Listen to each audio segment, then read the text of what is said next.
130 Pinoy na nagtatrabaho sa isang construction company sa Kuwait ang tumigil na sa trabaho ng 2 linggo matapos silang di masahura ng kumpanya ng 4 na buwan. Nauna na silang nanawagan sa Balitang Global noong Marso, pero hanggang ngayon hindi pa rin sila sumasahod. Mula Kuwait, may Balitang Global ang ating Middle East correspondent Maxi Santiago.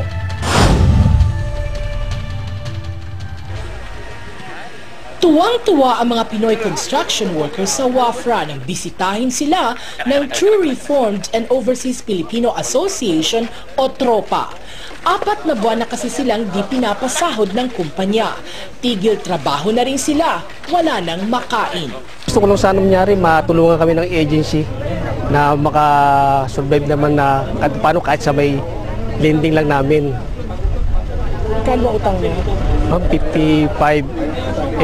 Inuutang ko rin yun sa ibang tao para makapagulong lang sa lending. Nananawagan po kami sa embassy natin na sana po ay tulungan kami na maayos itong aming problema dito dahil sa tulayan po marami ang aming po mga pamilya sa Pilipinas ay nagugutom na rin.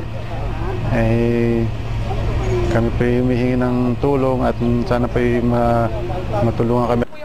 Sagot ng embahada, patuloy ang kanilang pagtutok sa kaso. For now, there is an ongoing case at the Ministry of Labor, so we are monitoring that.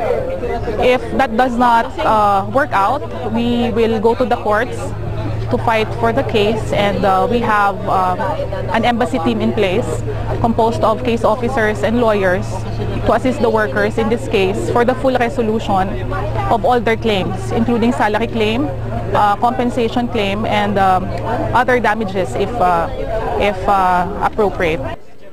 Unang nanawagan ng tulong ang grupo sa Balitang Global noong Marso. Agad namang tumugon ang ilang mga Pinoy organization tulad ng TROPA.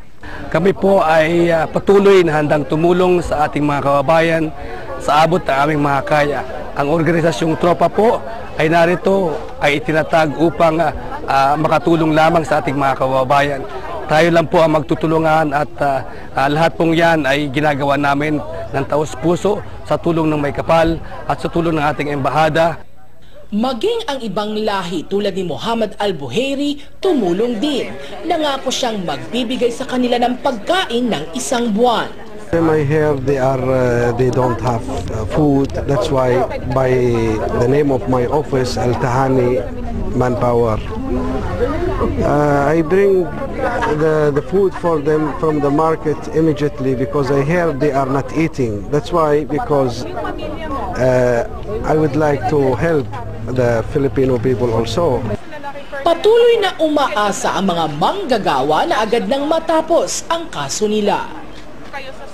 Maxi Santiago, ABS-CBN News, Kuwait.